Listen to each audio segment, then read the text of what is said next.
second day of our conference. Dear governors, your excellencies, ladies and gentlemen. Yesterday we had 8 excellent papers and excellent discussions. It was, I would say, quite a good day.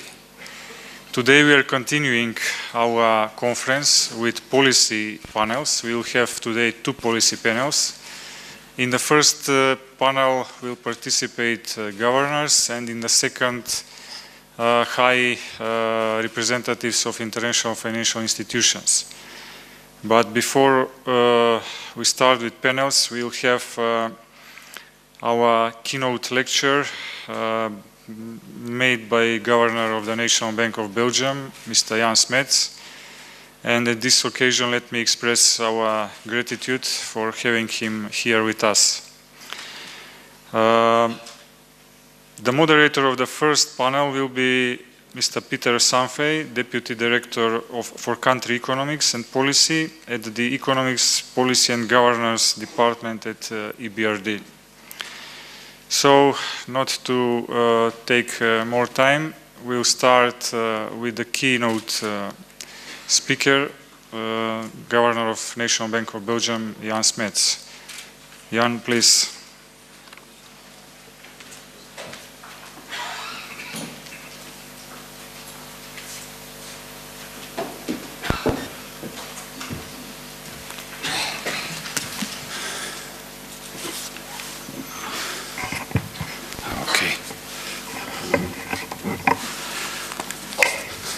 Well, dear Governor Bogov, dear Dimitar, dear colleagues, ladies and gentlemen, it's a real pleasure, it's a real honor for me to be here with you today, and many thanks to the National Bank of the Republic of Macedonia for this kind invitation. And I want to express my deepest thanks and appreciation in particular to Governor Bogov of the National Bank of the Republic of Macedonia, on the one hand for his great hospitality here at the occasion of this excellent research conference, but also for his very efficient and positive contribution to the work within the constituency of the International Monetary Fund.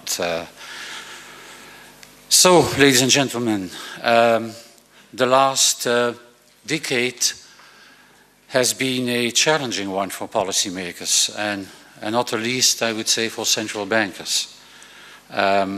We were confronted with a severe economic downturn, determined to deliver on our mandates, and we were forced to expand our monetary policy toolkit with the things you know, negative interest rates, asset purchases, forward guidance.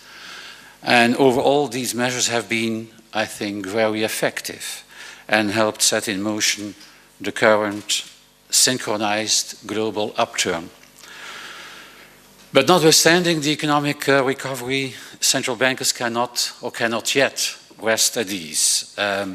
First, I would say, weak inflationary pressures remain a lingering concern, and second, monetary policy normalization itself poses a new challenge which requires our attention. And my talk today will focus on these topics, low inflation and its implications for monetary policy normalization, primarily viewed from a euro area perspective, as you see here. But let me first take a broader view, as also central banks from other advanced economies are confronted with the same challenges. Indeed, as you see here on this slide, for some time, advanced economies have been characterized by robust economic growth, but puzzlingly weak or even inexistent inflationary pressures. The United States is here in dark blue, recovered relatively quickly from the 2008 financial crisis with real GDP catching up again with its pre-crisis peak level in 2011. The economic expansion has been ongoing since then and may be on its way to register as the longest on record. The improvement in the labor market, you see the unemployment rate, has been impressive, with the unemployment rate falling from its peak at 10% in October 2009 to 4.1% currently, and that's a level below most estimates of the natural unemployment rate. Tightness in the labor market has, however, not translated into strong wage and price pressures. From a historical perspective, wage increases have been muted and core inflation has overall remained below the central bank's 2% target. Looking forward, the inflation outlook is more upbeat, though. Wages have accelerated, as you see, a little of late, and temporary factors that have held down core inflation are disappearing. Consequently, United States monetary policy makers project core inflation to pick up, running slightly above 2% in 2019 and 2020. And this suggests that the growth inflation disconnect in the US is temporary. For the euro area, and the euro area is here in light blue, EA, available data call for more caution. The sovereign debt crisis meant that the cyclical recovery took much longer to manifest itself. Real GDP only returned to its pre-crisis peak level in 2015. But the economic expansion has been robust and broad-based since and looks set to continue. As you see, the unemployment rate is on a downward path, although it has not yet reached its pre-crisis level. And despite these favorable developments, inflationary pressures remain weak. Underlying inflation has been basically flat at 1% over the last 5 years. And that's some distance away from our objective of below but close to 2%. And wage growth does not yet show convincing upward momentum. Looking forward, underlying inflation is projected to only gradually rise to 1.8% in 2020.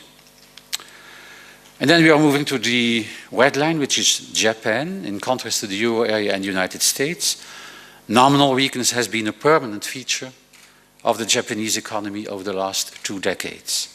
While recently economic growth has strengthened a bit and the unemployment rate fell to record lows, wage growth has remained weak and inflation stubbornly low. The Bank of Japan appears confident in reaching its inflation target, however, projecting CPI inflation excluding fresh food to accelerate to above 2% in 2019. Now, as the 3 economists find themselves at different points in the business cycle and confidence in inflation getting back to target varies, the respective monetary policy stances differ as well. On the one hand, as you see it here, the Federal Reserve is well underway with normalization. It ended its net asset purchases in October 2014, started raising the federal funds rate in December 2015, and has recently started to gradually reduce its balance sheet. Consequently, the federal funds rate has again become the primary tool for signaling the monetary policy stance. And in March, the rate's target range was hiked to 1.5 to 1.75%. And currently, as you see it here, markets expect 3 more rate hikes this year, while Fed officials pencil in 2 more. On the other hand, the euro system and the Bank of Japan remain more cautious, keeping their monetary policy stimulus in place. In 2016, the Bank of Japan even revamped its monetary policy framework, introducing negative rates, yield curve control, and an inflation overshooting commitment. And in the euro area, the strengthening recovery and improved confidence in inflation converging to our aim have allowed us to gradually start recalibrating our monetary policy package over the past month. As you know, we reduced the pace of our monthly net asset purchases from 60 billion last year to 30 billion this year, until September at least. And we also removed some so-called easing biases in our communication. For instance, with reference to, we eliminated the reference to increase our asset purchases in terms of size or in terms of duration, should the outlook become less favorable. But this notwithstanding, our overall stance continues to be very accommodative. Now, the cautious approach taken by the euro system is inspired by the multitude of uncertainties that remain present in the economy and that are complicating our understanding of how the economy exactly works. And I already mentioned one such uncertainty, which is the link between inflation and economic growth. Recent research has come up with a number of possible explanations accounting for the slower reaction of underlying inflation to a strengthening economy.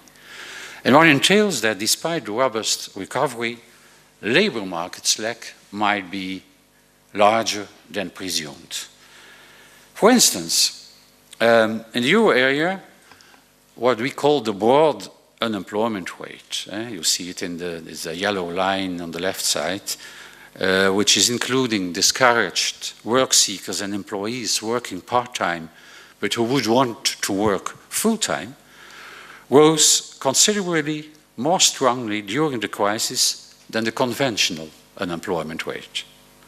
And the gap between the two remains wider than before the crisis. This suggests that the untapped supply of labor remains possibly more significant than suggested by the simple unemployment rate. And looking at the right side of this slide, the recent downward revisions in the natural rate of unemployment, and here we are using the European Commission's NIRO, so the non-accelerating wage rate of unemployment, estimates are shown, also make us suspect that slack in the euro area is bigger than we thought. They imply that the economy could converge towards a lower level of unemployment without creating inflationary pressures. Past and ongoing structural reforms, for one, could account for the boost to labor supply and therefore the economy's potential as a whole. On the one hand, this entails good news, as we have now more margin to grow. How much precisely remains, however, an open question, as the exact magnitude of slack and the pace at which it is eroding remain uncertain. On the other hand, higher slack implies a slower convergence of inflation towards our aim. And such a long period of too low inflation can also pose specific challenges, even beyond its underlying cause, the excess capacity. Let me now try to shed some light on how important this slack story is in explaining the low inflation, or whether also other factors play a role here. A Phillips curve analysis, allowing for time variation in the parameters, can give us an idea. It caters for many potential sources of low inflation, including, as you see here, idle resources, but also lower trend inflation and external price pressures. So you see here the distinction made between nominal factors, which is the inflation trend and inflation persistence, real factors, which is basically the slack in the economy, the slope of the curve, and then external factors, import prices, which account, let's say, for what is happening in global commodity markets in particular. So we did a number of in-house National Bank of Belgium's estimates, and there will be a publication forthcoming on this, which are finding that since 2013, as you see it here, the negative output gap and weaker import prices have been the most important factors in lowering headline inflation in the euro area. And while import prices, this is the red part, while import prices are now pulling up inflation, reflecting the impact of the recent recovery in oil prices, slack, and slack is the blue part, slack remains a bit of a drag. Nominal factors, I would say related to how firms and households set prices and wages, seem to have played a more limited role. As of 2013, trend inflation seems to have fallen a little bit below 2%, but only slightly so. In addition, inflation persistence, which is captured by the rho in the Phillips curve equation, appears to have increased somewhat. This implies that shocks might have a longer lasting impact on inflation, as a result of which inflation converges a little bit more slowly to its trend. And in this regard, indeed, the long period of low inflation could have led firms and unions to become a little bit more backward-looking when setting prices and wages, making inflation indeed more persistent. Or it could also reflect that the lower bound has somewhat affected monetary policy's effectiveness in dealing with the shocks hitting the euro area economy.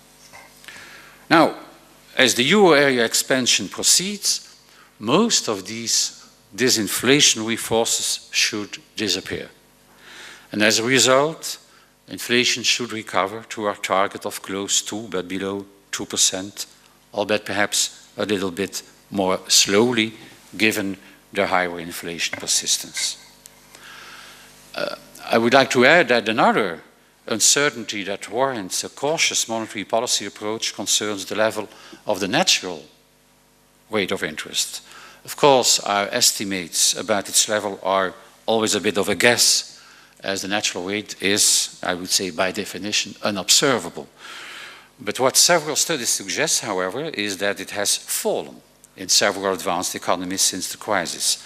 And that puts an even higher premium on bringing inflation back towards our inflation aim, even if the absorption of slack that accompanies it is of course already a very good reason to do so. In a low real rate world, the frequency of lower bound periods is likely higher. And in such an environment, avoiding inflation to settle at too low levels is of utmost importance, as it helps preserve the macroeconomic stabilization capacity of the central bank's nominal policy rate instrument. You see here, it's a very simple slide, but I think very appealing, very well illustrating. Where we are low, were we to allow trend inflation to settle below pre-crisis levels, and hence below our price stability definition, it would imply even lower nominal interest rates in steady state. And this means that faced with negative shocks, the central bank would have a smaller margin to reduce rates. So recessions might last longer and inflation would recover more slowly.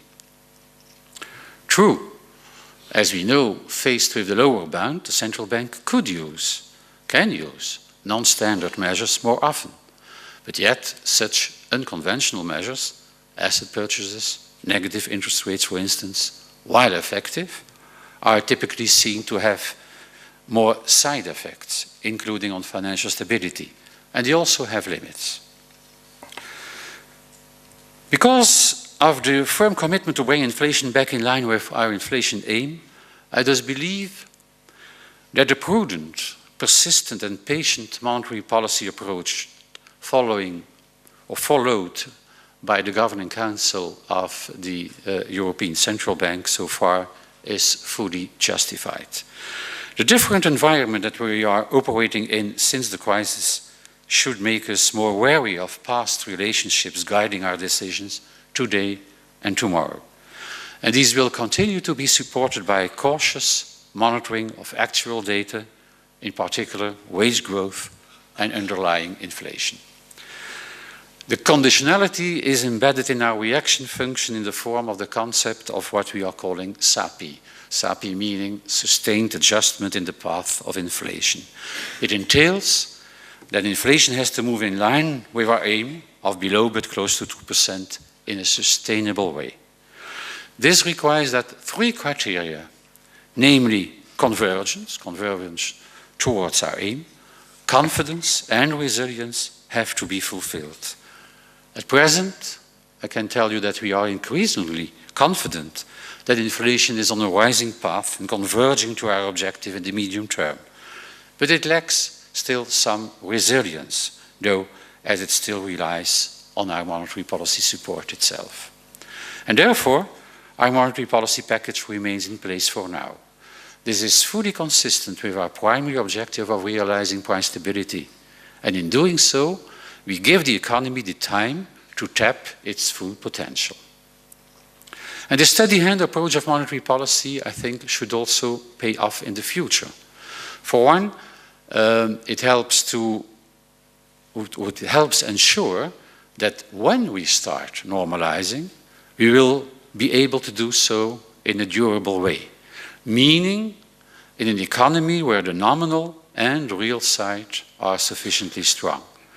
Again, having mandate-consistent inflation readings will allow the central bank to perform its stabilizing role at all times, including during future recessions. And this brings me to my next topic, namely, what would the ECB's monetary policy normalization look like? Well, even if it's early days to talk in detail about this, our forward guidance gives already some guiding principles that I would like to share with you. The first decision we will make concerns our asset purchase program, and its horizon is conditional on this SAPI, sustained adjustment in the path of inflation. So, once we decide that sufficient progress on this front has been made, net asset purchases will gradually come to an end.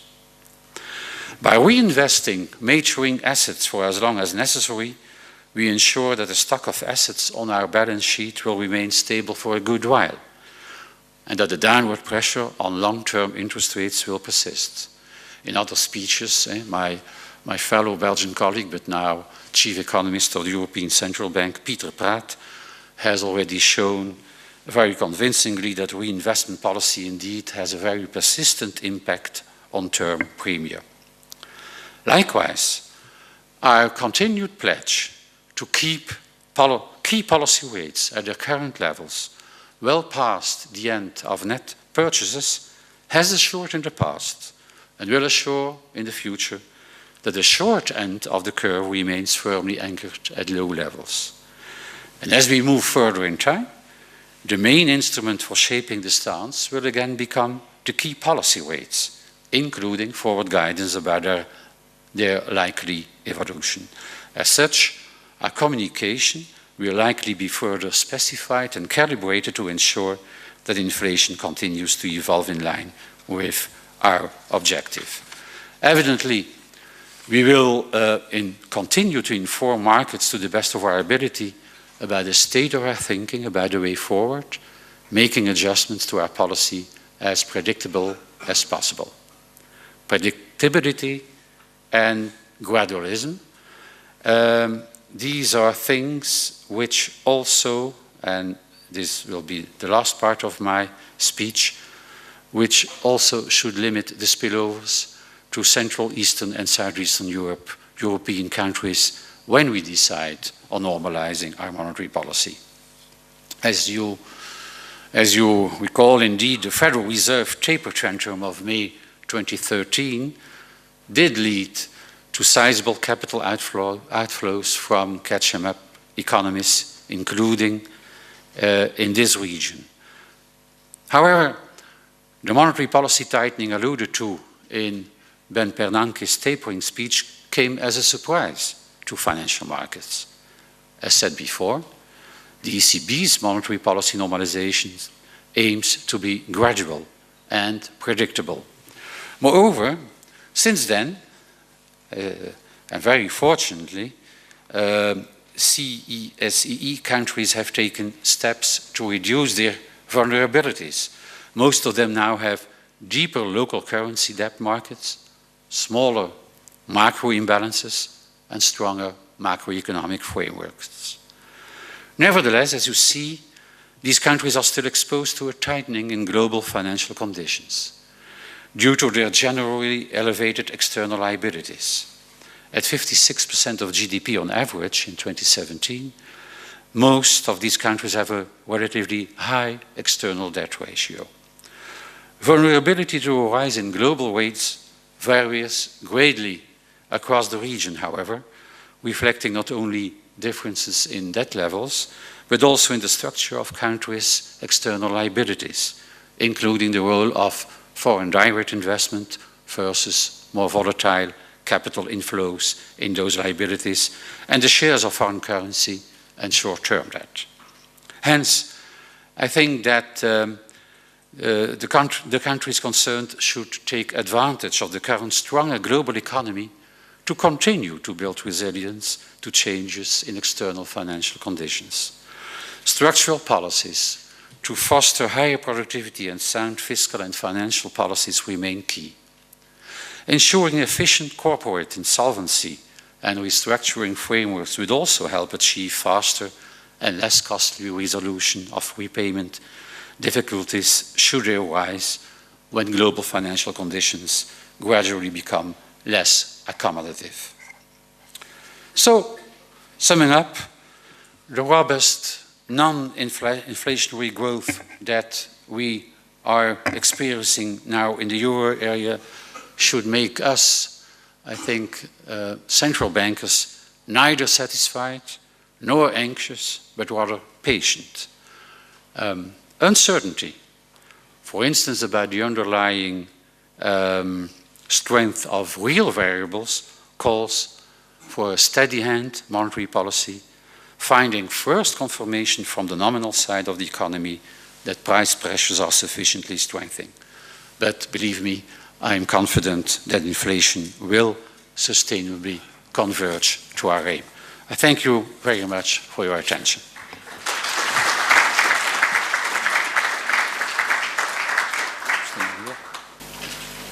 Governors, Excellencies, ladies and gentlemen, it's a great pleasure and indeed a great honor for me to have the opportunity to moderate this panel.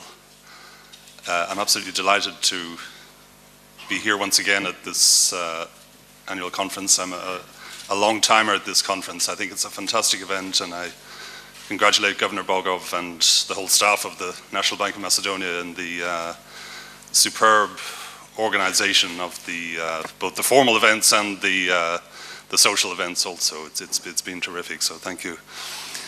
Now, what we are going to do for the next hour and a bit is try to cover really a quite broad range of topics, and again I thank the National Bank for suggesting some very interesting topics which have been shared with the governors on the panel. We're going to talk about long-term prospects for sustainable growth in the Eurozone and in this region. We're going to talk about Euroization, Euro adoption, de-Euroization, fighting inflation, restoring stability in the banking sector, and how to deal with structural reforms. It's a very broad range, and quite a challenge, I think, for my colleagues on the platform to address in the next while. But I think we're going to have a very interesting discussion. I also want to make it dynamic. We do not have scripted remarks here. I'll invite individual governors to say a few words on each topic I've raised, but I will also encourage interaction among the panel here. And then later on, we'll open up the floor to questions from you as well. I'd like to maybe start, Governor Smets, with firstly complimenting you on what I thought was really an outstanding presentation. It was, I think, a classic central banker's presentation. I mean that as a compliment. I noted all the classic words like patience, prudence, persistence, confidence, and so on. And you painted a very clear picture of the short term, I would say, on monetary policy and how the European Central Bank will go forward.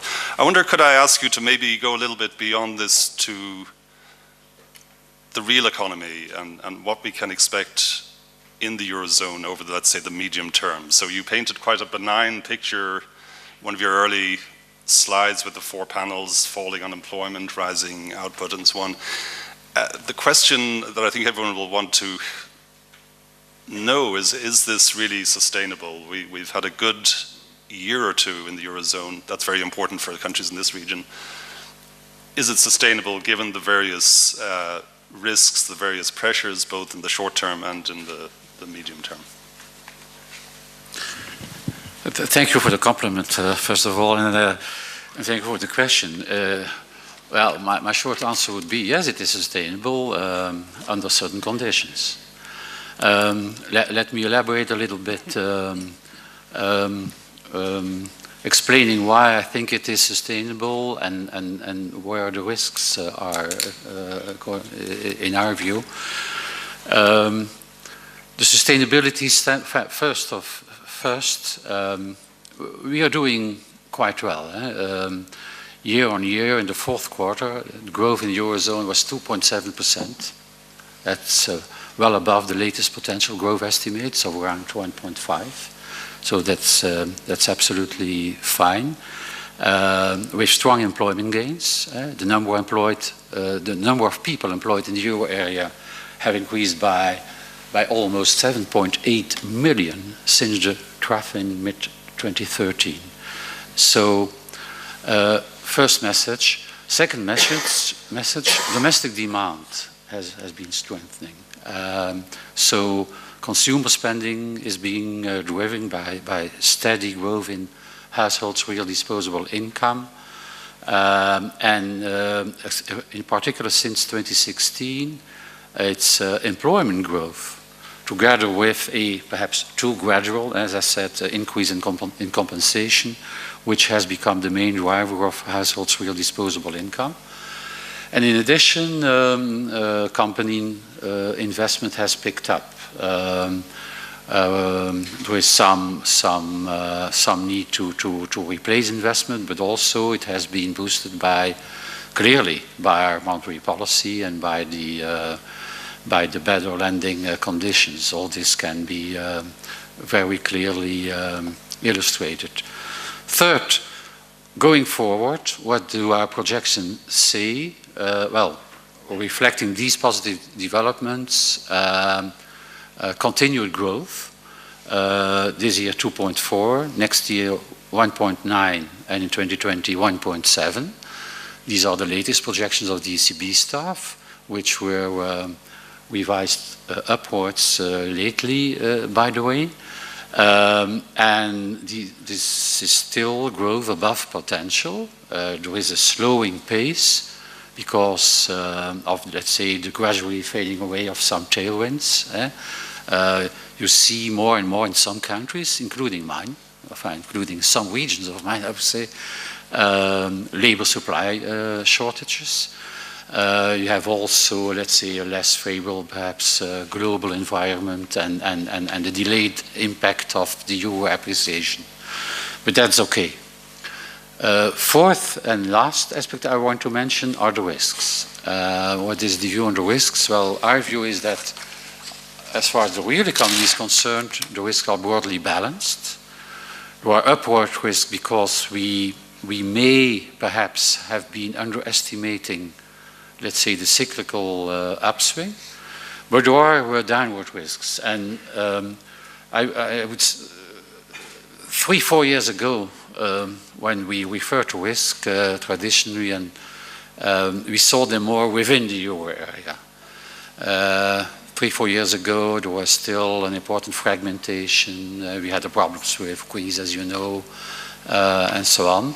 Now, we consider these risks to be principally in the global economy, so outside the euro area, geopolitical risks, but also risks of, let's say, from the the growing tendency to protectionism. I could elaborate on that. I will not do it now, but this is a worrying trend because, as we know, reducing, let's say, the pace of growth of international trade. International trade in 2017, world trade has increased by 5%. This was a very forceful force in this synchronized economic recovery. Now, getting back due to some protectionist tendencies would be very pity for a number of reasons we can elaborate on perhaps later. Thank you. Thank you very much. May I just take up one point? So you mentioned these growth rates of 2.4. These are Eurozone average growth rates, 2.4, 2018, 1.9, 2019, 1.7, 2020. And you say this is still above potential. And I'm wondering, where is the kind of long run potential? Is it really just around 1.5%, or could it be a bit more? Because that sounds a little bit low by historical standards. Yeah, I tend to think that it's actually 1.5, as I said before, but increasing. Hopefully increasing. There is a downward impact of possibly downward impact of labor supply because of the aging of societies, and that evidently calls for very active employment and let's say labor mobilization policies. But on the other hand, we think that the productivity trend is upwards again, thanks to many structural reforms which have been pursued around the euro area in terms of fostering innovation, better functioning of markets, better functioning of government, some extent of deregulation and so on. And I can't, given where I live, I can't resist asking, Brexit, is that featuring in your projections, or is it a concern? Yes, it is, but it is in a limited way until now. Let's say that what is in the projections is less growth in the UK. The UK is a trade partner for the euro area. It is even for the euro area. It's not a very big trade route, but it is for countries like mine, for instance. After Ireland, I think Ireland, the Netherlands, and Malta. I think we are the fourth euro area country to be hit directly by less growth in the UK. What is not in the projection clearly is the possible cliff effect of a hard Brexit. So that would depend on the outcome of the negotiations. I am very happy that eventually. Let's say at the end of last year, let's say at least the conditions were met in order to start the second phase of the negotiations.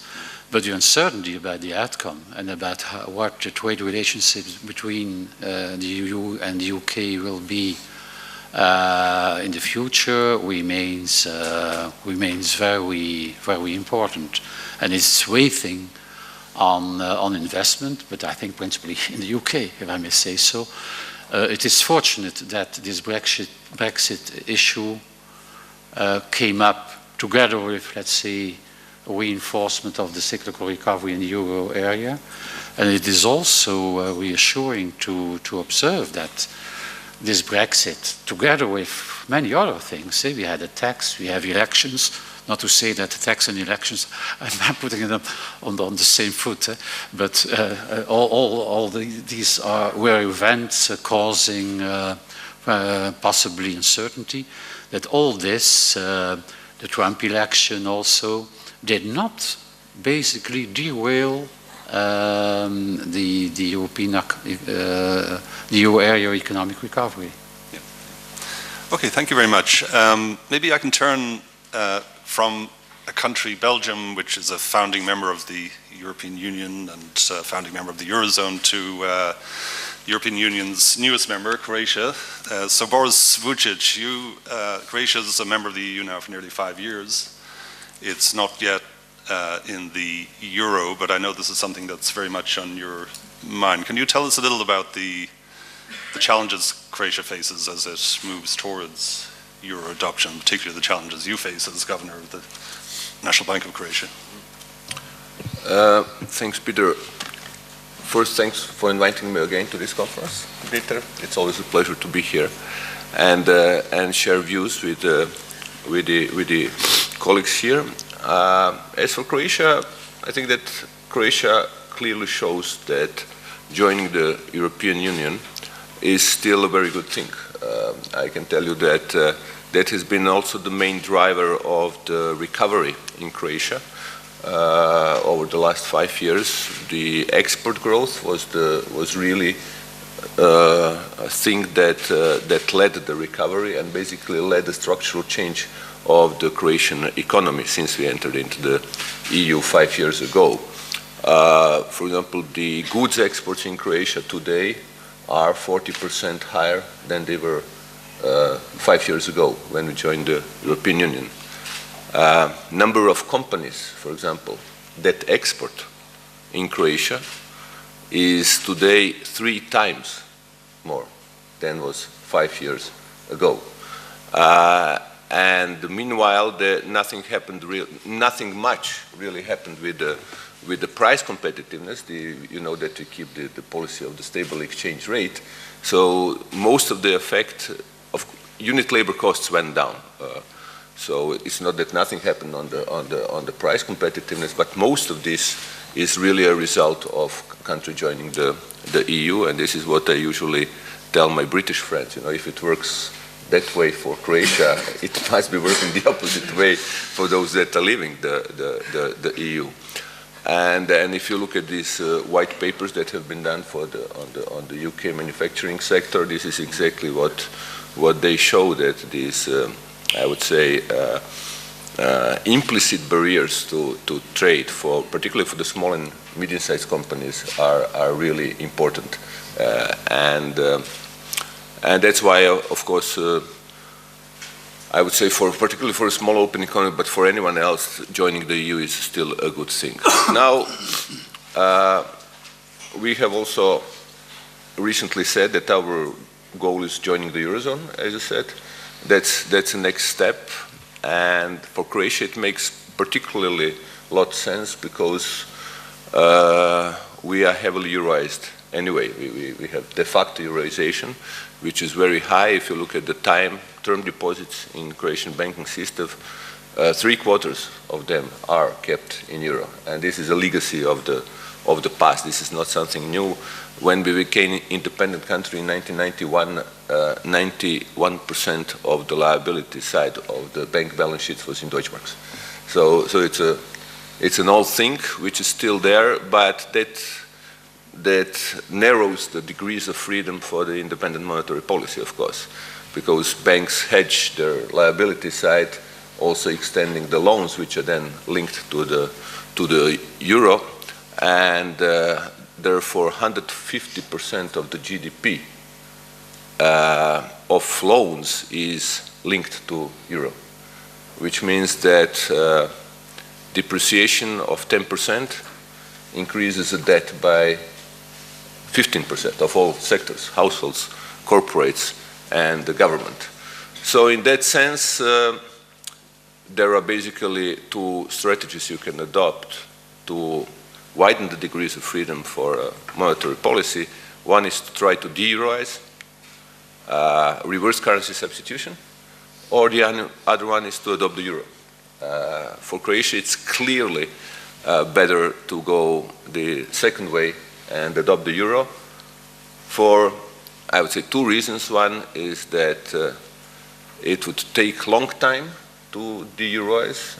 All the experience shows that once the currency substitution reaches certain level, it takes a long time to reverse it.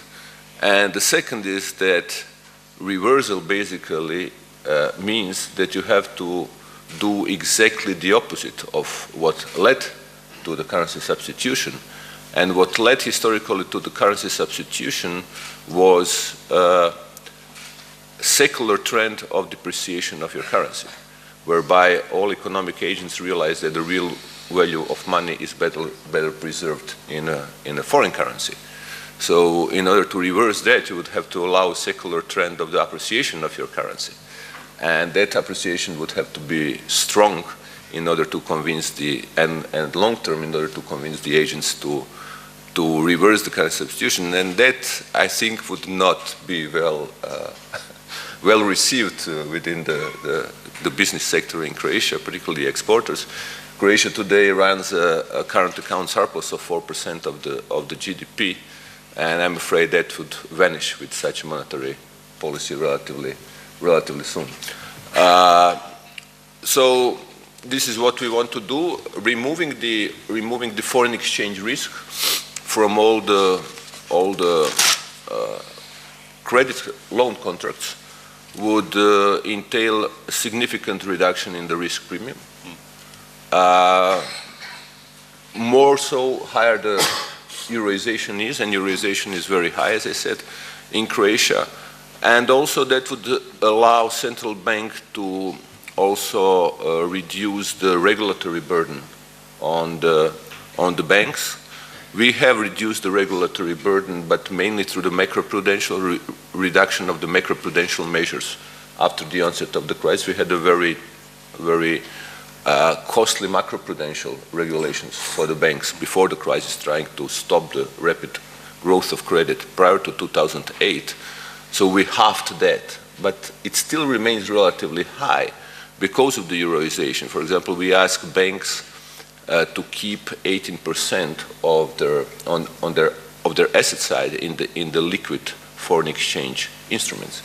Why we do that? Because in a situation of a high Eurozone of the liability side of the bank balance sheets, any run on the bank deposits is basically run not on a domestic currency but on the foreign currency deposits. And in that case, central bank cannot take it as a lender of last resort because we don't print euros. And therefore we have to ask banks to keep lots of liquid euros. Keeping lots of liquid euros today with this policy of the ECB means a cost, and a significant cost. No? So removing that would further press down the interest rates, and this is something that this is another benefit that we would get. And third important benefit, of course, that we see is the trade and investment confidence, and this has been proven in case of other countries when they join the monetary union that it does have. So it's not only a theoretical concept; it has been proven in all empirical studies that it does have a positive effect both on trade and investments because it removes the FX risk, particularly for the investors, long-term investors into a country. On the other side, the costs of losing independent monetary policy are not high because there's not that much of independent monetary policy to start with. So as Bob Dylan used to sing, "But you got nothing to lose." So, so the cost side is pretty, pretty empty. And therefore, we will now be looking forward to getting into the Eurozone as soon as possible. I suppose the question is then, why didn't you do it earlier? Why not? Well, we didn't do it earlier because I advised the government that first step should be for Croatia to reverse the trend of increase of the public debt to GDP ratio, which since the beginning of the crisis has been increasing rapidly. I told my government that it would not be polite to go to Brussels or Frankfurt and say that we want to introduce the euro when there is a 10-year trend almost of increased public debt to GDP ratio. We reversed that. Now the public debt to GDP ratio is declining 4 times faster than required by the Stability and Growth Pact, the 1/20th of the difference between 60 and where the debt is. So it's coming down by almost 4 percentage points with the GDP growth of 3% and the fiscal surplus, headline surplus of 1%. And our projections show that it will quickly converge towards 60% over the next 3 years. So this is a time now when you can go and say, okay, this main weakness, I would say, of the economy has been addressed, and now we're looking forward to talking with our partners in Europe about joining the Eurozone. Of course, I think also that this is an opportunity for a country to do also some structural reforms meanwhile, particularly in some of the sectors which are traditionally difficult to tackle, like the public administration, healthcare sector, and I'm sure that the whole process also creates an incentive to do some of these things, which then should boost the potential rate of growth of which you were talking before. Very good. Well, thank you. Perhaps then we can move to a country for which Euro adoption is maybe quite some distance off. That's Albania. So Gent, Sejko, we've been discussing, of course, and the Bank of Albania has been very active recently in trying to de-Euroize. So Albania is also quite a highly Euroized economy. Euro membership, Euro adoption are quite some years in the future, and so for you perhaps it makes sense to strengthen monetary policy by promoting use of local currency. Can you talk us through a little your current thinking on that and the challenges you're facing? Yes, thank you, Peter. First of all, I would like to thank you, Governor Bogov, and the Central Bank of Macedonia and all colleagues for the invitation and the great hospitality. It's always a pleasure to be here. I will catch up where Governor Vujcic stopped about the Euroization. Actually, we are in the process of de-Euroization. It's understandable because Croatia is member of EU and the standards, macroeconomical parameters and everything is different from the country of Albania. And we as well do have a high level of Euroization as well, same as in Croatia probably. The Euroization of economy is both in real economy and as well in the financial market. We do have in real economy a lot of quoted prices of cars, real estates and other products, other goods, quoted in euro, sometimes even unnecessarily. And as well, we do have more than 50% of deposits, let's say around 53-55% of deposit exposure in the banking sector, in the financial sector, in euro, and around 50-50 euro and local currency in lending, in asset side. So we see this as an issue in both sides. First of all, in transmission of our monetary policy. We have a limited transmission of our monetary policy. We consider a kind of success in terms of transmission of our monetary policy, but relative success, because actually even only by the monetary policy, from the easing monetary policy that the Central Bank of Albania has been following during the last 5 years, we have had some kind of de-Euroization, because the decreasing of the interest rates in the lowest historical base from 6-point-something, from 7% 5-6 years ago to 1.25%. Currently, it made it influenced in lending in local currency a lot, and we are coming from 80% Euroization of lending exposure in the banking sector, in financial sector, to around 48%. So more and more people are taking loans in leg because the interest rates are going very, very close to the euro interest rates. So even though the central ECB, the European Central Bank, has decreased the rates, our local currency rates has been going down, and people that generate incomes in local currency has understood that it's better to avoid foreign exchange risk, and also the rates are attractive. So transmission of monetary policy has done its impact. We have also taken some measures in advance, microprudential policies in terms of weighting with higher weighting of loans, unhedged loans in foreign currency. But however, we see that still the Euroization level is very high, and we decided to take some additional measures currently during the recent time. We decided to impose banks to have a higher obligatory reserve in foreign currency and lower in local currency. As well, we also are requiring from banks to have a higher level of liquidity in foreign currency, and as well we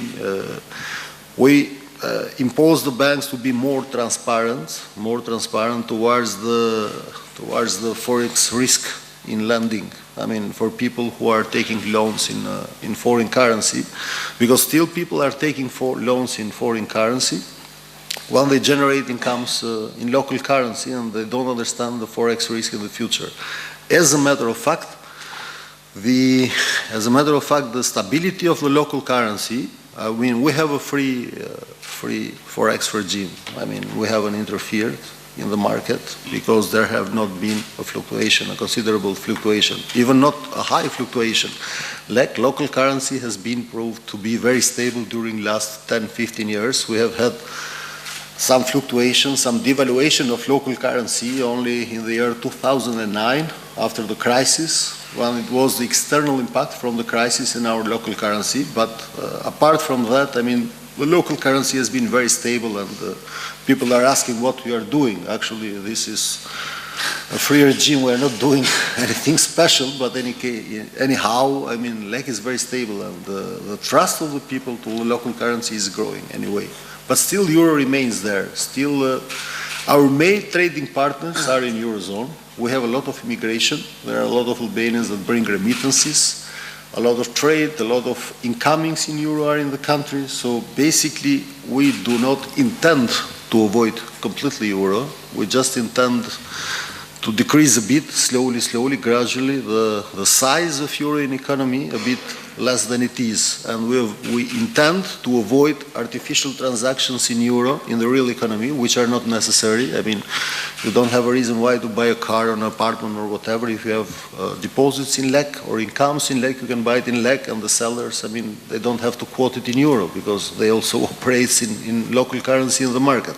Of course, for exporters, for traders and importers, of course, they will continue to operate in euro, they will get loans in euro, their activity is in euro, so they don't have an exchange risk if they operate in euro, but the other part, they will have an exchange risk. So basically, we do intend to do this de-euroization process slowly. First of all, to increase the transmission of monetary policy, and second, to avoid the risk in financial stability from unhedged lending portfolio in the future.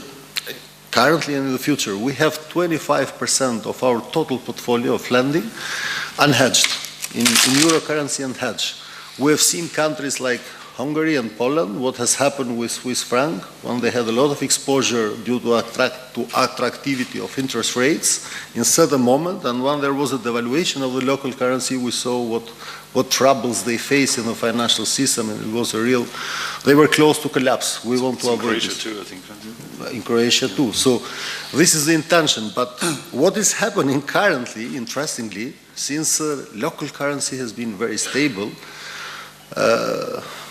we are immediately when we started to deliver and make it transparent, to publish the measures for the de-euroization, the local currency started to get stronger and stronger. I mean, and there is a considerable appreciation of the local currency, further appreciation of local currency. That is not really from the effect of de-euroization in terms of the exchange rate. It's also due to a lot of transactions, to the volumes of transactions in euro. There is a lot of incoming in euro from foreign direct investments and tourism and remittances that we have the data. But there is also a little psychological effect that we're trying to measure. But the reaction of exporters in economy is towards the central bank. The central bank credibility is a bit attacked in the moment for the de-euroization because not everybody understands properly what is the de-euroization process. Some people are saying we are going towards euro. Why should we fight? Why should we fight euro? Since our intention is the European integration, why we should go against euro? I mean, and transmission of monetary policy and unhedged portfolio, financial stability, and this kind of terminology is not very much absorbable for many people. They see how much I lose, how much I earn, and what are you doing. So we are trying also to elaborate as a central bank and to explain clearly to the market what are the intention and what are the effects. But however, apart from that, we don't have another way. We are different from Croatia. Croatia is closer to EU. Economic parameters are different. Everything is different from Albania. We still are in accession process. We are not member. We will need, I don't know how many years, but probably more than 10 years to be members. So for sure, we cannot choose the second approach to adopt euro. Like in Croatia, we have to go for the approach of de-euroization, gradual de-euroization, in order to increase the transmission of monetary policy and to secure, to provide less risks in the financial stability. And let's take up one point. So you said the currency is strengthening, and that chimes with Boris's point about to de-Euroize, you need a strong currency, because the reasons for Euroization in the first place were historically depreciation of the currency. So that in a sense supports your thing. How does that affect your inflation targeting? Because you have a target of 3%. Yeah, and that's definitely strengthening currency, it makes it harder to. Absolutely, that affects negatively the inflation targeting. I mean, only inflation target is 3%, generally in the region, but specifically in Albania is 3%, and we are at the level of 2%. Average for the year, for the past year, inflation was at the level of 2%. We intend to reach inflation targeting by the second half of the year 2019 and close the negative output gap of production. However, this de-Euroization and this strengthening of local currency influenced negatively. I mean, if there was no strengthening of the foreign currency, inflation would have been 2.2, 2.3%. So we had a negative impact of 0.2, 0.3% currently from the appreciation of the local currency. But there is a bargain, there is a pros and cons we have to see. I mean, of course, we are not very happy because we very happy. We are okay. I mean, because the purchasing power, by strengthening the local currency, we increase the purchasing power if it is based on fundamentals, and we see that this is based on fundamentals and not in speculations. But on the other side, we have an inflation target, and we don't want the local currency to be probably that strong that it is now. But on the other side, there are many elements that we seek to reach, like dollarization, financial stability, risks, and so on. So, and there is a free forex regime we cannot control. As long as we do not decide to interfere in the market, to devaluate or appreciate the local currency, we do not control. It's based on the offer and demand on the market. So, but it influences negatively. We do expect to have some adjustments in these parameters and as well in the forex rate, but however, I mean, expectations are expectations. We will see. Okay, very good. I want to turn to a different topic now, the banking sector, and perhaps I can come to you, Fehmi Memeti, from Kosovo. So I think the Kosovo banking sector has managed to, during the crisis years at least, has managed to avoid some of the problems that have afflicted other countries in the region. I'm thinking particularly non-performing loans are at pretty low levels, whereas it's been quite an issue in several other countries. Could you give us your perspective on the banking sector in your country, maybe lessons for other countries in the region, and how you see it evolving in the coming years? I understand you may want to speak in your local language, so yeah.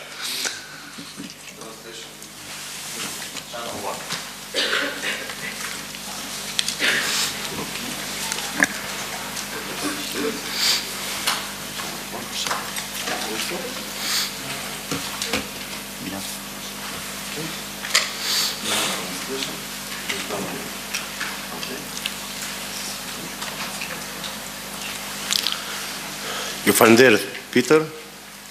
Fillimisht më lejoni të falenderoj guvernatorin Bogov për ftesën, për të marrë pjesë në këtë konferencë, dhe jam shumë privilegjuar që jam këtu me marrë pjesë këtë konferencë kaq të rëndësishme. Sa i përket sektorit bankar në Kosovë, sektori bankar Kosovë karakterizohet si një sektor shumë stabil, likuid dhe është mirë i kapitalizuar. Kreditimi, nëse shohim periudhat prej kur ka qenë kriza globale, kemi pas një kreditim të shtrënguar si rezultati krizës globale që ka qenë në vitin 2008, me pastaj sot rritja kreditimit në Kosovë është nëse shohim baza vjetore 11.5%. Kryesisht kreditimi mbështetet prej depozitave që mbledhen brenda vendit, dikon rreth 90% nëse shohim bilancën e gjendjes së sektorit bankar, depozitat përbojnë dikon rreth 90% të detyrimeve.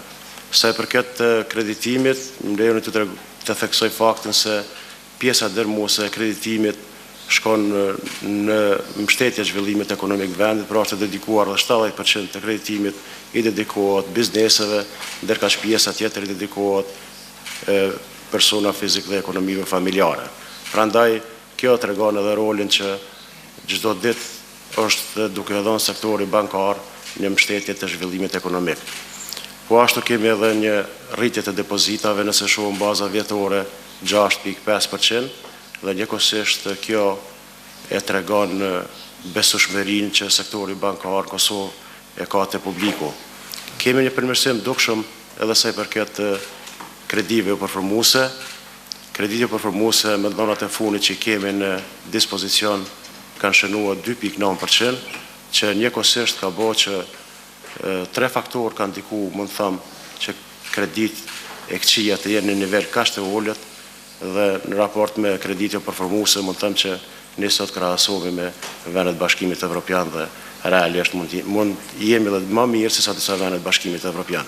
Faktorë që kanë ndiku në uljen e kredive përformuese është në rand të parë cilësia e mirë e kredive dhe kujdesi i shtuar i bankave në kredidhënie. Faktori i dytë që ka ndiku në uljen e kredive përformuese është avansimi në fushë legislative, pra vullneti gjyqësorit për të zgjidhur çështjet që kanë vonesa në kredi, dhe faktori i tretë që ka ndikuar në uljen e kredive përformuese është edhe mbikëqyrja parafort e Bankës Qendrore të Kosovës. Ne sot bëjmë një mbikëqyrje të bazuar në risk të bankave dhe faktikisht nga viti 2015 kemi avansuar në këtë drejtim. Po ashtu kemi një kornizë të re raportuese që na mëson që analizën e riskut ta shohim nga perspektiva offside-it dhe sot bankat raportojnë online në Bankën Qendrore dhe faktikisht kjo bën që kemi shumë informata të cilat na japin mundësi që analizën e riskut ta shohim nga perspektiva offside-it. Keni një avansim dukshëm të mirë sa i përket shkallës së ndërmjetësimit financiar. Në këtë kontest, jo faktikisht nëse shohim me vendet e rajonit kemi qenë shumë më ulët, nisur prej faktit edhe kjo ka arsye për faktin se ne kemi një sistem të ri bankar në Kosovë. Tani jemi mbi 40% shkallën e ndërmjetësimit financiar, me qëllim të rritjes shkallës ndërmjetësimit financiar. Ne në Kosovë kemi themeluar edhe fondin e garantimit kredive, që është themeluar prej qeverisë së Republikës së Kosovës në bashkëpunim me donatorët e ndryshëm, që këtë rast është USAID dhe shumë donatorë tjerë. Dhe qëllimi i këtij fondit garantimit kredive është që të mbështeten bizneset e reja dhe bizneset që kanë ndikim të madh në zhvillimin ekonomik, me theks veçantë ato të sektorit të bujqësisë dhe bizneset e reja, të cilat me planet e biznesit e tyre premtojnë shumë, po realisht nuk kanë ndonjë histori, dhe në këtë rast bankat përmes i përdorin parat ose fondit e këtij fondit garantimit kredive me qëllim dhonës kredive për këto biznese. Kryesisht i kemi dy sektorë, me qenë se jemi të kjo temë, është sektori i bujqësisë, i cili është shumë premtues sa i përket zhvillimit ekonomik të vendit, i cili ka një përqindje shumë të ulët në të pjesëmarrjes në portofolio kreditore. Realisht sot sillet dikon rreth 3% pjesëmarrja e këtij sektori në total portofolion kreditore të sektorit bankar, që realisht çdo ditë më shumë prej që ka një vit që kemi aktivizuar ky fond, ka bërë që të rritet kreditimi në këtë sektor, se ky sektor konsiderohet shumë domethënës për zhvillimin ekonomik të vendit, dhe njëkohësisht po ashtu edhe njerë po potencoj ky fond i ka target ndërmarrje të vogla dhe të mesme që gjithashtu janë konsiderohen të jenë shtylla të zhvillimit ekonomik të vendit. Pritjet që i kemi bë realisht në perspektivë, sot bankat komerciale në Kosovë për çdo vit dorëzojnë planin e biznesit, dorëzojnë edhe planin strategjik të tyre 3 deri në 5 vjet, analizohen bashkërisht me Bankën Qendrore dhe pritet janë që trendet të rritjes ekonomike, të kreditimit, të depozitave të vazhdojnë edhe me tutje, dhe njëkohësisht presim që niveli i kredive jo përformuese të mbetet këtu ku është, dhe po ashtu presim që tregues të mjaftueshmërisë të kapitalit të jenë këtu ku janë sot. Nëse i shohim tregues të mjaftueshmërisë të kapitalit në raport me kapitalin, shohim se kemi mjetet e peshuara me rrezik. Në raport me kapitalin shohim se kemi dikon rreth 18.7%. Nëse shohim raportet e mjaftueshmërisë të kapitalit në raport me kapitalin e klasit parë, është 16.7%, pra është larg mbi kërkesat regulative. Ne në fillimisht ajo që ka e konsideroj shumë të mirë për Kosovën është fakti se ne e kemi një sektor bankar ose një sektor financiar të ri dhe realisht prej fillimit kur është filluar që të punohet në vazhdimsi e kemi pas se në atë kohë ka qenë në mbikëqyrjen e mikut dhe kemi pas asistenca teknike vazhdimisht për Fondit Monetar Ndërkombëtar, Bankës Botërore dhe shumë vende të rajonit dhe kjo ka bërë që Kosova të ketë sot një sektor financiar shumë stabil, likuid, mirë kapitalizuar dhe njëkohësisht regulativen që kemi në gjitha fushat e mbikëqyrjes të institucione financiare, qoftë bankave, qoftë kompanive të sigurimit, qoftë institucione financiare jo bankare ose institucione mikrofinanciare, të kemi në harmoni të plot me direktivat e Bashkimit Evropian. Ne së fundi kemi implementuar edhe Basel 2-shin, lëvizjet tona shumë elemente kemi edhe të Basel 3-shit, sfid e konsiderojmë për këtë vit dhe jemi duke punuar në implementimin e standardit ndërkombëtar për raportim financiar nënshën. Ju e dini që kjo ka filluar së aplikuari në vendet Bashkimit Evropian nga janari i këtij vitit. Ne planifikojmë që këtë standard të raportimit financiar të aplikojmë nga janari i vitit që të vjen. Gjatë kësaj periudhave që kemi draftuar rregulloren për aplikimin e IFRS 9-shit dhe njëkohësisht kemi bërë që tani jemi duke pa cili do të jetë impakti i këtij standardi në sektorin bankar.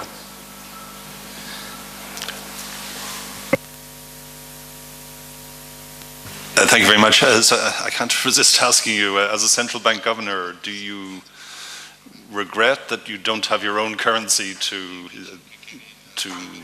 you don't have any control over your own currency because Kosovo, of course, has unilaterally adopted the euro? Are there any downsides to that you see?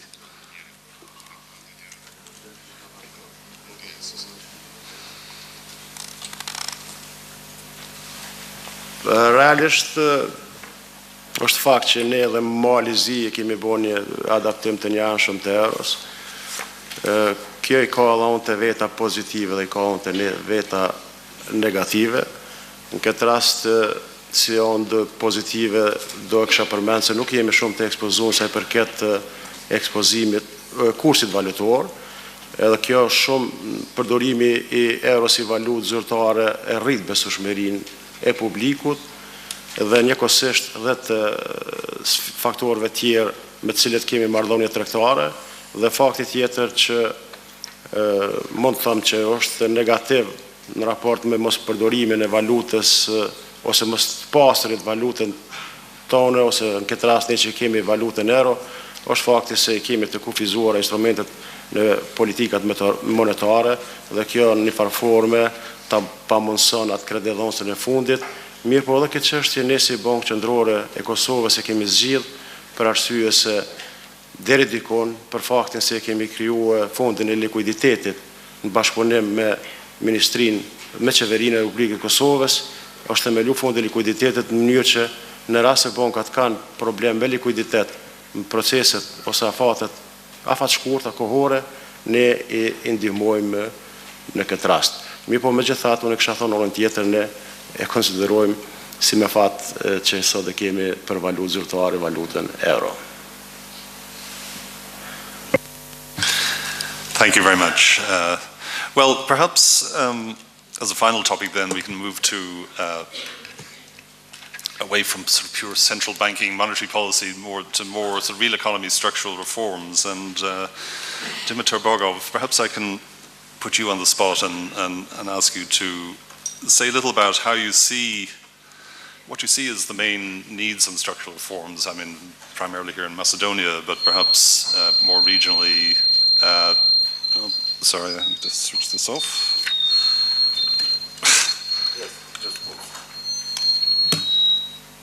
Thank you. So, how do you see the prospects for structural reforms? Because I think we all believe that you can talk endlessly about inflation targeting or Eurozation or whatever, but without the real economy working, then the jobs of the central bank governors are going to be much more difficult. I think in Macedonia, I'm particularly interested in your views on labour market reform. I know this is something that the government is quite keen on. Macedonia, like other countries in the region, has a big informal economy. How do you see this whole process playing out here?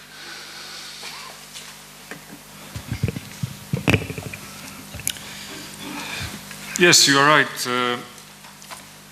Although structural reforms are not under the auspices of the monetary policy and central banks, it's very important because at the end, what will be the monetary policy and what will be the outcome of monetary policy largely depends on what is the situation in the economy. And when we talk about it, it's what are there structural reforms or not. And I remember a few years ago, and this is the best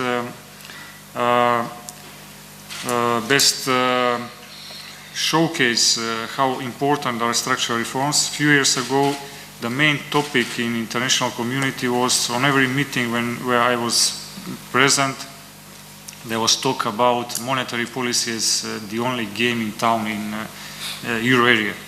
And this was because of lack of structural reforms. So structural reforms at the end determine what will be the monetary policy. Because you can have inflation targeting, you can have PEC or whatever regime. At the end, you will come on the same if there are not structural reforms. So monetary policy would have to promote economic growth or stability depending what is endangered in the country. Talking about our experience, I can say that in the past period we had, from one point we had very good environment for monetary policy, but from other segments not so good. Monetary policy is a fact that it was quite relaxed in the previous years in Macedonia, and we had historically the lowest reference interest rate, policy interest rate.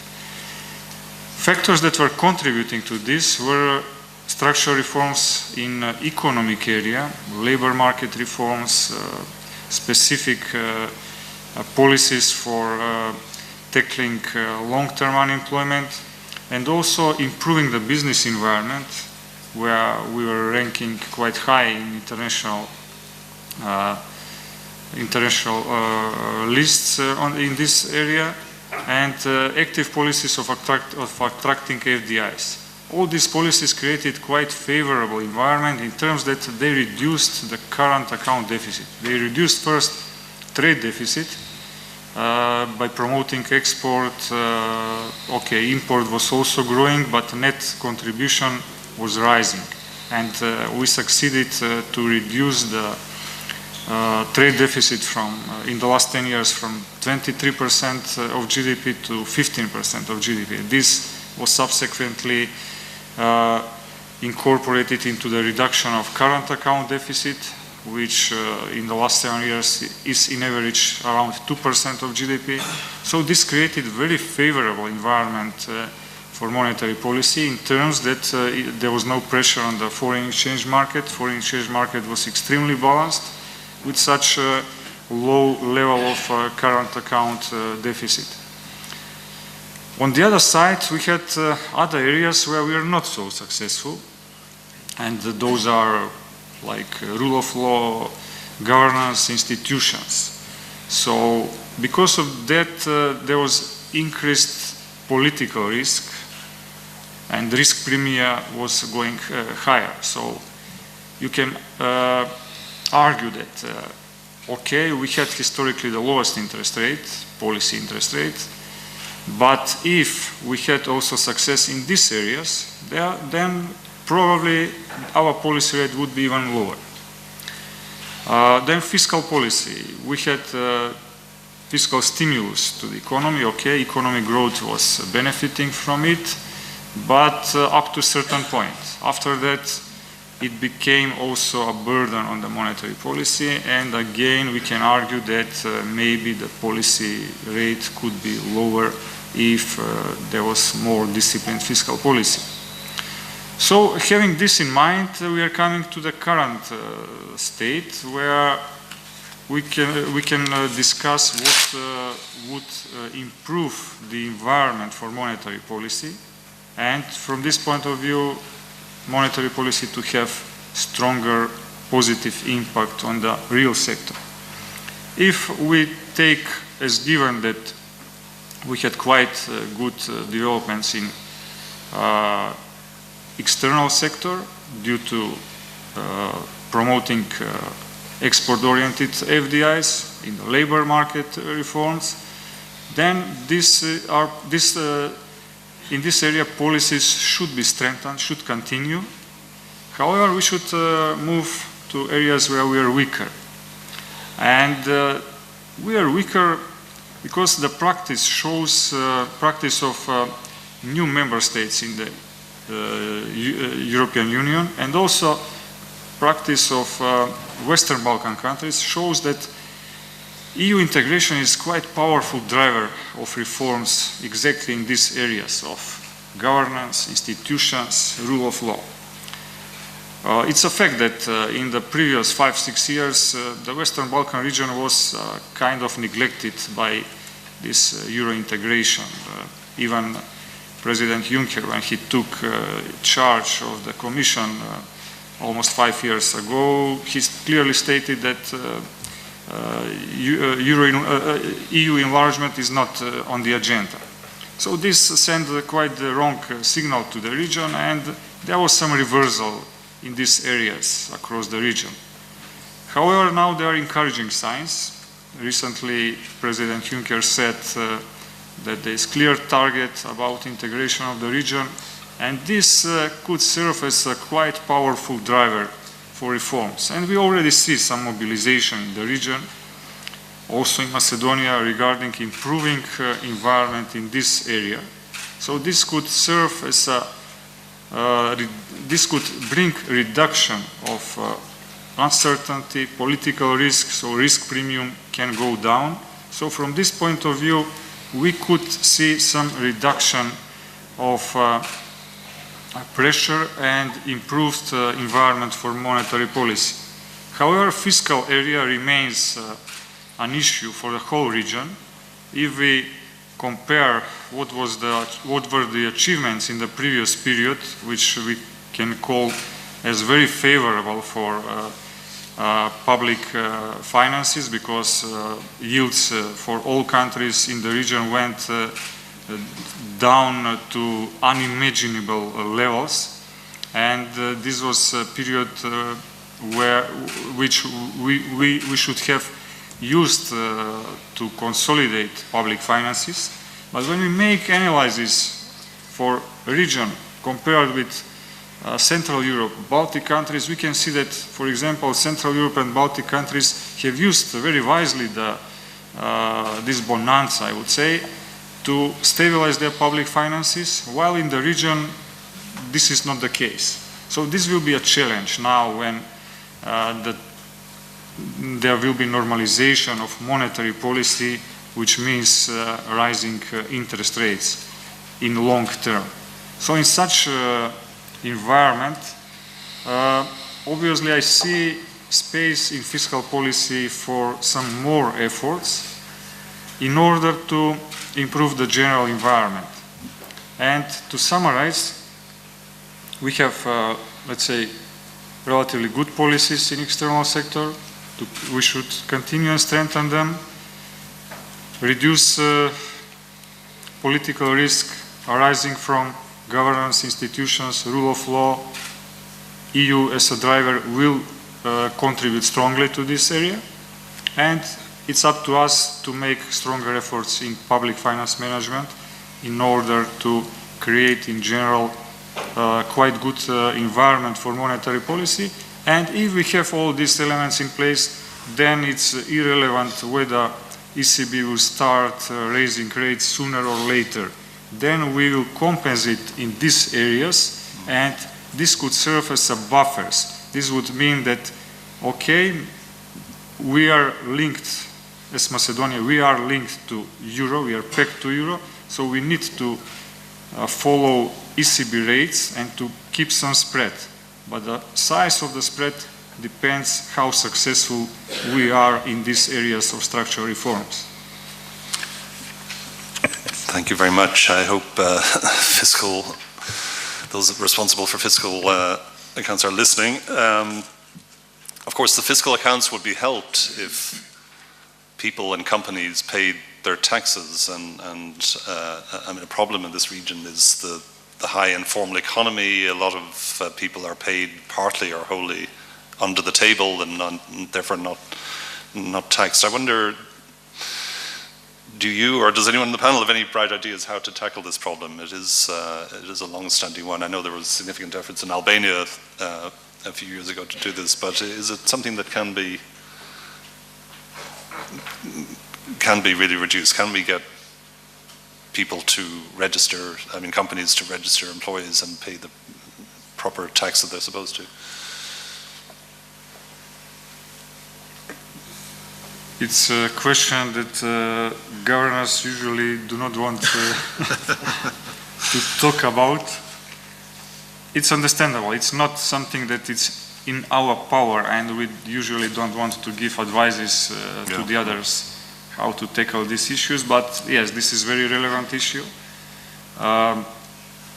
If we look at the estimates of international financial institutions, the size of grey economy is quite sizable, and obviously there is potential to tap some revenues there. So the efforts should be put in this direction to capture this grey economy from tax purposes, to capture into the system, and I would argue that first action should be directed into this area because there is untapped potential which could substantially raise public revenue and improve public finances. And also we can judge from the point of fairness. It's much better to include in the system those who don't pay taxes at the moment than to try to introduce some measures on those who already pay, because it's the easiest to target those who are disciplined and who already pay their taxes to the state. Maybe I would say just that really this tax compliance depends on different things. One is, of course, you have to have affordable taxes for people to be ready to pay them. If you exaggerate, if you put too many, not only tax obligations, but all other kinds of regulations on the businesses, then they tend to try to avoid it by not registering. So it's not only tax, it's all other kind of regulations that the government likes to put on businesses on one hand. On the other hand, you have to have a strong enforcement. So if you have a affordable tax regime with a strong enforcement, we did have something which called fiscalization some years ago, which has now become a Croatian export product, because our Ministry of Finance is now implementing it in some other countries, including Czech Republic now, for example. And it works very well as an enforcement tool, whereby everybody has to have a fiscal register and issue a bill. The moment you pay something, it's registered in the Ministry of Finance. So it's automatic, like a real time. And technology today allows that and that helps the compliance. And then the third thing is that the tax compliance depends also on the structure of the economy to a large extent.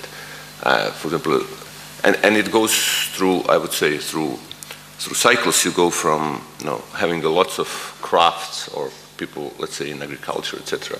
It's more difficult to enforce taxes on these types of the businesses often, and then you move towards a kind of a more regular businesses. It gets easier, but then when you move into the intangible software industry, etc., it becomes again more difficult, because these people are footless. And I see even Croatian companies, not like that we have Googles of the world, but our IT companies, they set up anywhere that they can pay lower taxes, and for them it's very easy, given how how they operate. So that's the third thing is a challenge now for as you know, for everyone. All countries are trying to tackle that, but that also calls for much more harmonization and coordination of the fiscal policies, I would say, worldwide. It's not only that the monetary policy spillovers are huge these days with the global pool of liquidity. It's also that the fiscal policy spillovers are huge, and I think that us as central bankers, we started to kind of think about these problems and coordination earlier than our colleagues in the ministries of finance. It's time for them also to, and they are doing it now, but it's not easy. Thank you very much, Boris. Okay, so I think we have about 20 minutes left. I mean, there are lots of questions, more questions I could ask, but at this point I think I want to throw it open to the floor and take a few questions for the panel. So who would like to be the first? Yes, please.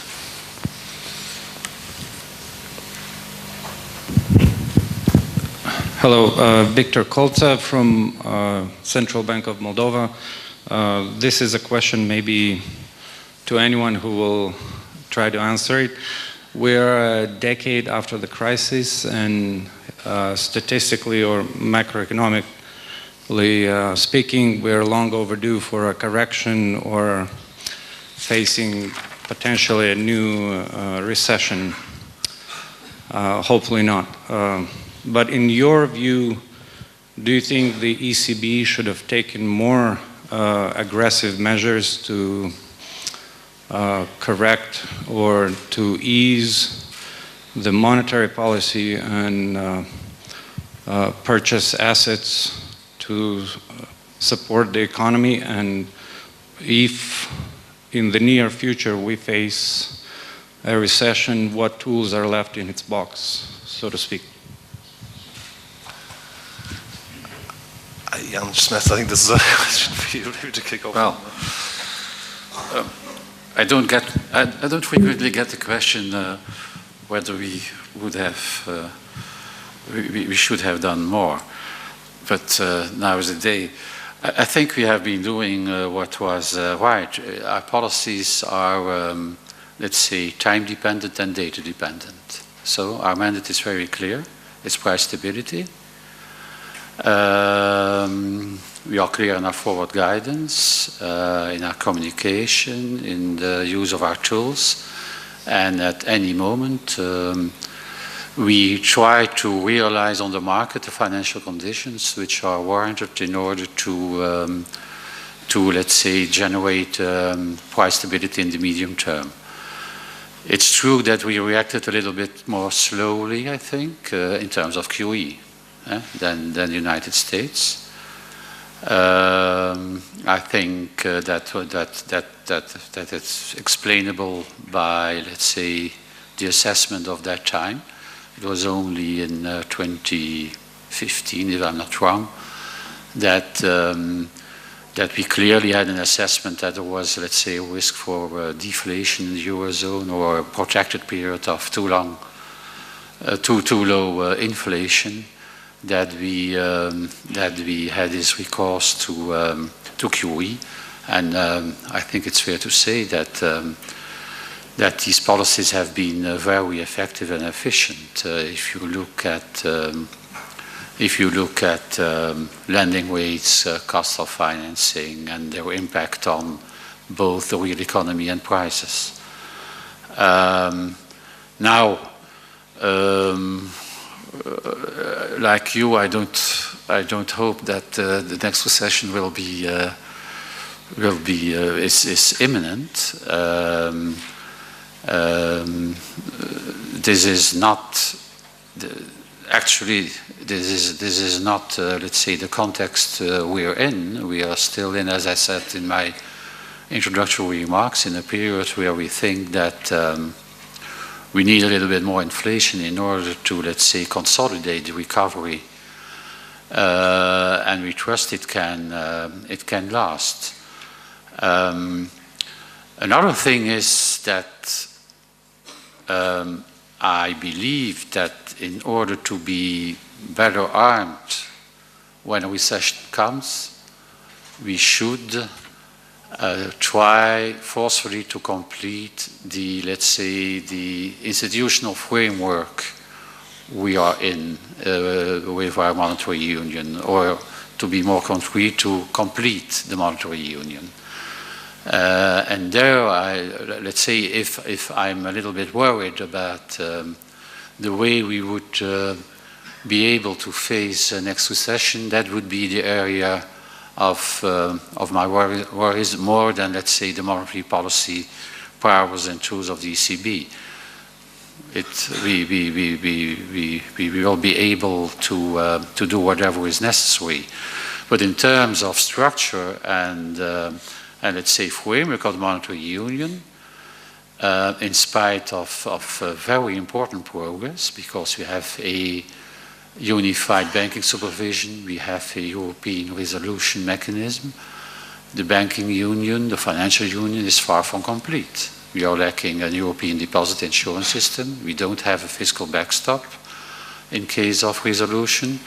And we don't have a capital market union, which is capable, as the American experience is showing, to absorb many risks and to lead to a good sharing of risks in the private sector across the financial union. These are things we are lacking still, and that's why I would say, I would forcefully plead for, let's say, further political progress in that area. This is on the agenda of the European Council in the next few months. I think that we should strive for a more complete toolbox in terms of functioning of the monetary union in order to indeed be better prepared for the next crisis, which, yeah, at a certain point of time it will be there. Yeah, the economy will not continue to grow, and at a certain point we will face headwinds, or we will have possibly also again more difficult economic conditions in certain parts of the region, or political issues, and then you have to be well armed, and so our toolbox has to be completed. Thank you very much. More questions? Yes. Thank you very much. I'm from Morocco. My question is for the governor of the Republic of Macedonia. We are talking about reform which can, of course, help the effectiveness of monetary policy. My question is about other type of reform. I'm talking about the exchange regime and the capital account.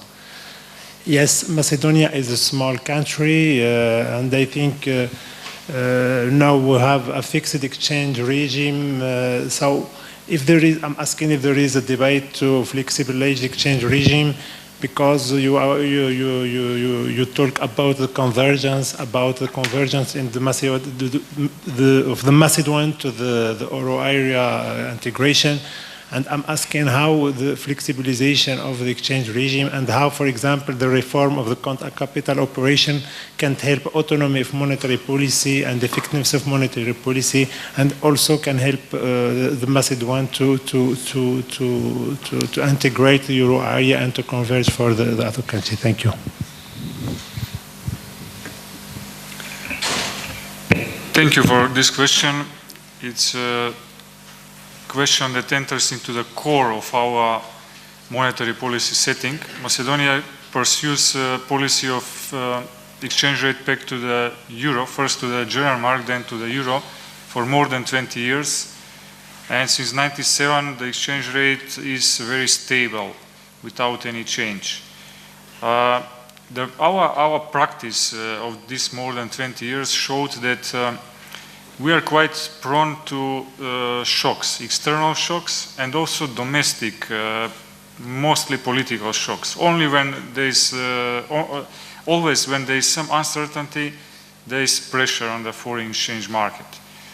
In the past, we were maintaining the peg with high interest rates, and this was compensation for very weak fundamentals. So structural reforms help to improve fundamentals and to reduce the risk premium and consequently the policy interest rates. We enjoyed quite good environment due to international abundance of liquidity before the global financial crisis, and then our policy rate was quite close to the policy rate of ECB. However, afterward, we also enjoy quite low policy rates, although the spread increased, spread to the ECB. And we benefited from structural reforms, as I said, in areas that contributed to improved current account. So from this point of view, structural reforms give benefits on the monetary policy. Foreign exchange market is in balance in the last 7-8 years, and we don't intervene actually. We intervene only seasonally to purchase or to sell when there is excess or deficiency on the foreign exchange market. But in general, there is perfect balance during the year, just seasonally not distributed well. So the key is to do structural reforms, to improve domestic fundamentals, economic, but not only economic. Our case showed that also other non-economic areas are very important, like rule of law, like strong institutions and good governance. If a country have all of this, then I think at the end it's irrelevant what is the exchange rate regime, whether it's fixed exchange rate regime or inflation targeting. At the end, you have very strong domestic fundamentals, and with any regime you have the same positive outcome, and vice versa. If you don't have good fundamentals, then at any regime you end up with very high interest rates in order to keep the peg or to bring down inflation if you have inflation targeting. Thank you. Further questions? Maya.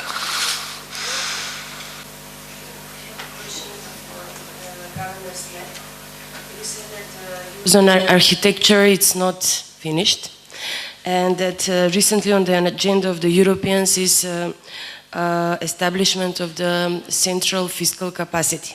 I would like to ask you, do you see some lights on this issue, or it will be not never established the central capacity for the fiscal policy in the Eurozone? No, according to me, the first priority should be now the completion of the banking union.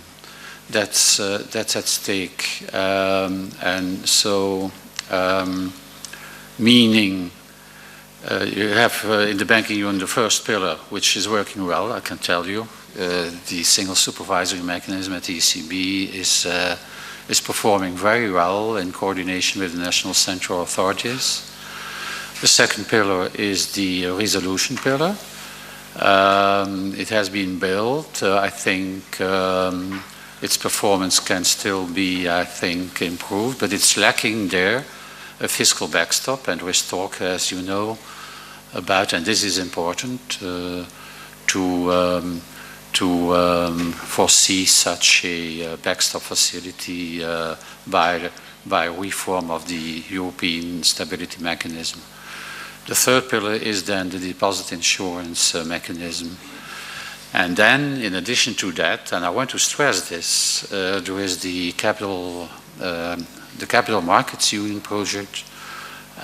In my view, and many of my colleagues, the attention for this, which is clearly a win-win, both in terms of risk reduction, because of the diversification of financing sources in the European Monetary Union, and in terms of risk sharing because of the direct risk absorption linked to capital market instruments, It's clearly a win-win, and I think that the political attention for this project should really be enhanced. This is, I think, these are the issues which should be tackled, let's say, dealt with in well, if possible, in the next few months. In order to do so, I think that we need some more guarantees in terms of risk reduction, reduction of risks in the financial system, the non-performing loans, because it's not only an issue in the region here, it's still an issue also in the euro area. We need to tackle this. We need also to have this Basel III regulation, and there is a risk reduction package under discussion at the level of the European Council, translating a good part of Basel III into European law. This is something which has to be realized. And then you can get to, let's say, a package which is balanced, both in terms of risk and risk sharing. I must say that the debate on which goes further on a central fiscal capacity is further away. It can be a feature of, let's say, a final monetary union, but I would like to say that in most of our economies, let's say the characteristics of our national fiscal system and social security systems are thus that there is already a great deal of, let's say, automatic stabilization, fiscal stabilization within the borders. And that, again, referring to risk sharing, we should, I think, give priority to the extension of private risk sharing mechanisms, again, through the enhancement or the creation of a truly European capital markets union. If at the end of the day, in spite of, let's say, fiscal discipline, because that's the first thing, we need a European mechanism, we will see. But first things first, I would say. And again, for me, the first things on the agenda is now the completion of the banking and the financial union. Thank you very much. Time for one or two more questions. Yes, we have a couple here in the front here. Anita and Tom, whichever, I think. No, okay. All right, I'll go first. Tom. Thanks very much. Thank you. Sorry. Thanks. Tom Richardson from the Joint Vienna Institute. I had a quick question that relates to the issue of non-performing loans, and I think it's a question that applies to probably several central banks in the Western Balkans region. And the question really is, what kind of structural reforms have been undertaken or could still be undertaken to improve the efficiency of the resolution process? I'm thinking about insolvency frameworks, bankruptcy frameworks. How are we in terms of progressing towards more efficient mechanisms for recovering loans that have ceased to be performing? Thanks. Who would volunteer for that? Again, Sejko. I have the right to volunteer because we were champions in MPL until a certain point. So, but now the situation has changed a bit.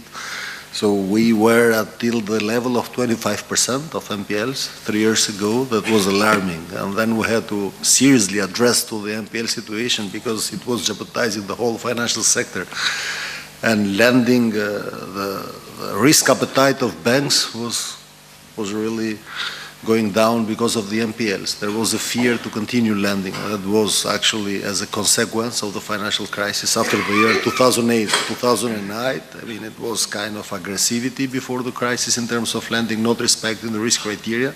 But risk criteria were tightening after the crisis, and then the situation was like that. Then we did prepare a very detailed plan in cooperation with governments and other public authorities to address the NPLs. The plan was addressing exactly what you said, also the legal side. I mean, for collateral execution was an issue and everything, but on the other side there were many other aspects that we were addressing in terms of portfolio restructuring, writing off loans and so on. Anyhow, I mean, there was a drop in NPLs after the implementation of this plan. One part of the plan on the legal side for accelerating the collateral execution, and that was a bit more difficult because it was not directly under our regulatory power. It was under the Ministry of Justice and judges, and it was legal has a certain independency, and sometimes banks are seen as a cult institutions and they do favor more clients than the banks, but the law is the law, it is to be respected.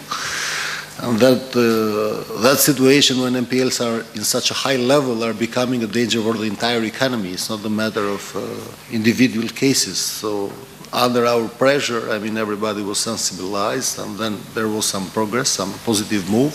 But the most positive effect in terms of NPLs, it was due to, first of all, write-offs of the portfolio, lost portfolio that for many years were there, and fixing the balance sheets of the banks and financial institutions, and also the restructuring, the appropriate restructuring of the portfolio. After the first tranche of write-offs, banks started to be more flexible and more proactive in restructuring of portfolios, and specifically for the clients with large exposures. We had, in the level of the NPL, 70% of the entire NPL, it was composed only by 30 large clients, you see, so it was easy in terms of number, but very complicated in terms of fixing of these NPLs, because they had many companies, they were large corporates, conglomerates, and with exposures in different companies, and then coordination and harmonization of work of different banks, it was crucial.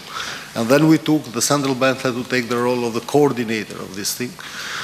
But things moved correctly, and the NPL, especially during last year, started to drop. Results came. In the beginning, it was too tough, too bureaucratic. It looks like a trap, but after all, I mean, we're at the level in a continuous drop. They're 13%, but I do believe that we'll go a bit lower. 10% could be a success after coming in 2 years from 25%. So, in fact, it's very important not only to arrange and fix the balance sheets of the financial institutions and banks, but also to increase the optimism for lending activity, to increase a bit the risk appetite of the banks. So, generally speaking, this is what we did. Thank you. Boris, I think you wanted to add something as well. When we speak about NPLs, it's a very complex problem. One thing is taking the bad loans off balance sheet of the banks. And this is what has been happening at a relatively rapid pace in the whole region. Now for that itself, what you need is that banks are well capitalized. If they are well capitalized, it's not so difficult to do it. If they are not well capitalized, then you have a problem. It's because then they need a recapitalization during the process of realizing the true value of the loan. So they rather not realize the true value. And sometimes it's difficult, I see, for the supervisors to tell them to realize the true value of the loans. If they are properly capitalized, probably the right incentive for the banks to deal with the NPLs is to ask them to provision properly. But then this is also a very difficult question. What's the adequate level of provisioning? Who knows that? And my understanding is that nobody does. So neither the banks know, nor us regulators know what's the adequate level of provisioning. But then, there is I think, a very elegant way around that, and that is to tell the banks that they have to increase the provisioning over time if they don't tackle the bad loans. That's what we did in Croatia. We set in 2013 a clock, we call it a provisioning clock in motion, whereby every 6 months the bank has to increase provisioning by 5 percentage points if it doesn't try to seize the collateral. So we don't tell the bank that's the value of collateral. We tell them whatever you want to have it, but increase provisioning by 5 percentage points every 6 months if you don't repossess it and sell it. So there is a price discovery in market of the value of the collateral. And it's a slow clock, so it allows banks time to adjust. But it's, you know, it's a very persistent clock. And so in 2 years' time, you know, provision goes up by 20%, in 3 years' time by 30%. And then after 3 years, banks simply decide to sell. Because if it's provisioned enough, okay, let's better take it off the bank balance sheet. That's what happens. That's the best what you can do there. But then, once it goes off the bank balance sheet, there is little that we know about it. The debt collectors who buy these NPLs are not required to report to any institution anything. Yes. So basically, there is only anecdotal evidence of what happens with NPLs after they go off the bank balance sheets. The important thing, of course, are the insolvency procedures, but that's important also for the banks, because banks usually try to work out these loans first before they sell them off. And then, for example, we do seminars with the judges, bankruptcy judges, and the result of the seminars are actually proposals for improvement of the insolvency law. So people come together and say, this is a problem or that is a problem.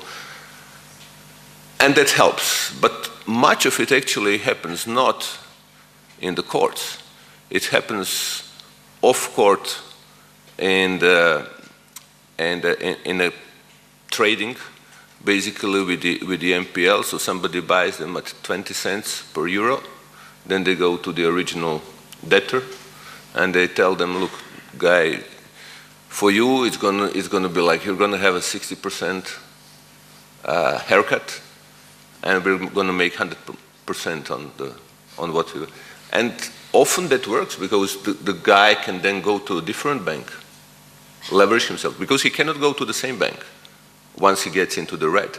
Bank by regulation is not allowed to extend him any more loans. But he can go refinance elsewhere, and many businesses, most of the loans, as we see, anecdotal evidence tells us, are solved in this kind of out-of-court, basically. But we have the MPL group within the EBRD, Vienna Initiative, which I have asked, I know Bojan Markovic is probably not here, I don't see him, but I've asked if we can do surveys of the companies like B2 and large companies that buy NPLs to see what's going on there. Of course, they will not be willing to disclose prices, but at least they might disclose the amounts and the part of the NPLs that have been resolved. No? Prices, I understand that they are not willing to share with anyone. Maybe, in 10 years' time they will tell us. Thank you very much. We are running up against the clock, but maybe one more question. Yeah, please, Anita. Last question. Thank you. Let me first thank all the panelists for the excellent reflections and discussions and touching upon the very relevant questions for the region. But I think that beside different dilemmas, concerns, a lot of answers to the dilemmas were leading to the fundamentals of the economy in the region. In the context of the new global cycle and monetary policy normalization, and the fact that region might face with volatility in terms of the capital flows in the region, to what extent do you think that the fundamentals in the region are in place to safeguard the region from any potential volatility in terms of the normalization of the monetary policy? Thank you. So are the fundamentals in place in the region? Well, I guess it depends on the country. They are not same everywhere. But if you remember the chart that Jan presented, dots for the ECB, it's not imminent, I think. So even those that don't have fundamentals in place, I think, given that chart, might have enough time to do something about it. Although I would say that if you look at the Central and East European monetary policy stances in different countries and what's going on in the markets, what we're seeing in Central East Europe, in most of the countries these days, is actually that the labor markets are tightening very strongly. And you see increase in wages, which is high.